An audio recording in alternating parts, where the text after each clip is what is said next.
बंदरों ने फिर एक महिला को काटा, जाने कब मिलेगी बंदरों से मुक्ति। बरसात का मौसम आने के साथ ही अब बंदर और भी ज्यादा आक्रामक हो गए हैं और वे बरसात से खिसिया जाते हैं और लोगों पर अपना गुस्सा निकालते हैं और लोगों को काटकर घायल कर देते हैं। आपको बता दें कि बरसात के मौसम में पानी बरसने की वजह से बंदर और ज्यादा खिसिया जाते हैं और वह राह चलते लोगों पर हमला कर देते हैं। ऐसे ही बंदरों के एक और हमले में शाम घाट स्थित एक मकान में झाड़ू पोछा करने आई एक महिला घायल हो गई है, जिसे पीछे से हमला कर बंदरों ने घायल कर दिया है, जिसने घबराते हुए मकान मालिक को सूचना दी, जिन्होंने जानकारी देते हुए बताया है कि लक्ष्मी नगर निवासी एक महिला उनके यहाँ झाड़ू बर्तन आदि का काम करने आती है, जिसे बंदरों ने काटकर बुरी तरीके से घायल कर दिया, जिसकी वजह से वह बहुत डरी हुई है और वह अब काम पर भी नहीं आ रही है, जिसकी हालत काफी खराब बनी हुई है।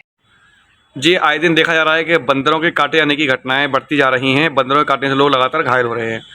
ऐसे में ज्ञात हुआ है कि कल आपके भी यहाँ कार्य करने वाली एक महिला को बंदर द्वारा काट लिया गया था और वो काम पर नहीं आई उसी वजह से। क्या कहना चाहेंगे इस संदर्भ में कि नगर निगम का कहना है कि हो सकता है इस माह के अंत तक बंदर पकड़े आने का अभियान शुरू किया जा सकता है। कितना संतुष्ट हैं नगर निगम के आश्वासन से?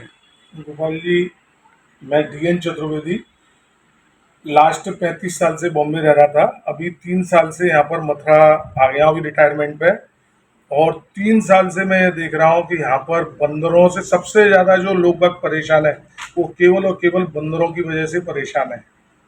केस तो बहुत हुए हैं और रोज के दिन में मैं समझता हूँ कम से कम 10-20 केस डेली के हैं बंदरों को काटने के।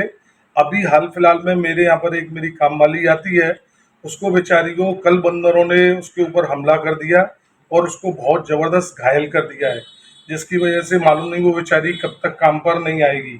अब वो गरीब है एकदम, उसको इलाज के लिए पैसे भी नहीं है, तो जैसा भी हो सकता है हम लोग सब मिलके उसका इलाज विलाज का तो देखेंगे। बट ये बंदरों की परेशानी बहुत बड़ी है और इसके लिए महानगर पालिका कब से 2-3 साल से महानगर पालिका भी मथुरा में बन गई है, पर महानगर पालिका का कोई भी ऐसा एक्शन नहीं दिख रहा कि इस पर कोई कठोर कार्रवाई करे। लास्ट 2-3 साल से हम देख रहे हैं कि 2-3 साल से वायदे तो बहुत करते हैं, बंदर पकड़ते भी हैं। वो पकड़ के क्या करते हैं, इधर के बंदर उधर, वृंदावन के मथुरा, मथुरा के वृंदावन, वृंदावन के गोकुल, ऐसे करके इधर उधर कर देते हैं। कोई इनका आइडेंटिफिकेशन नहीं है कि इन्होंने बंदर पकड़ के कहीं बाहर भेजे कि नहीं भेजे।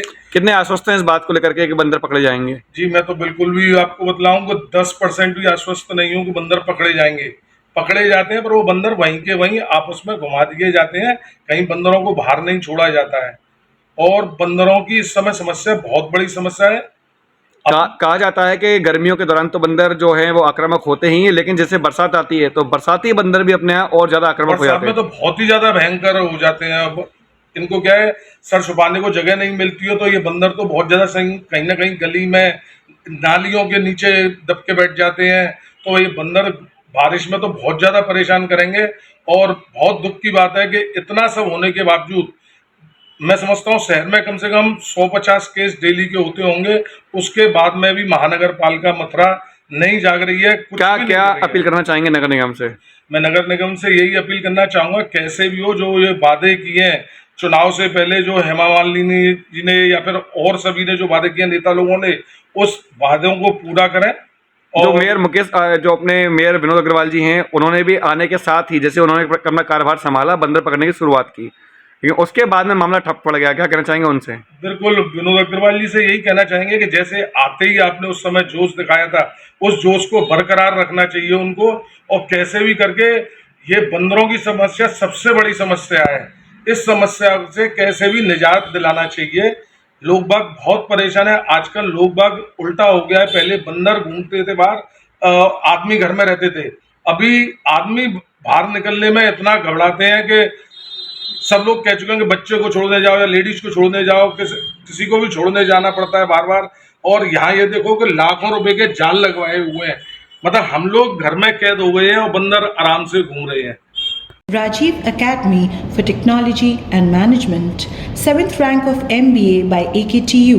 assured placements among top-notch global companies, regular workshops, training programs, seminars and guest lectures, frequent industrial visits for practical exposure, systematic and well-structured training classes to enhance communication, life skills, technical and aptitude skills, a lively campus life, cultural and sports events and extracurricular activities, highly qualified faculty members, multimedia classrooms and state-of-the-art AC infrastructure amidst lush green enthralling ambience.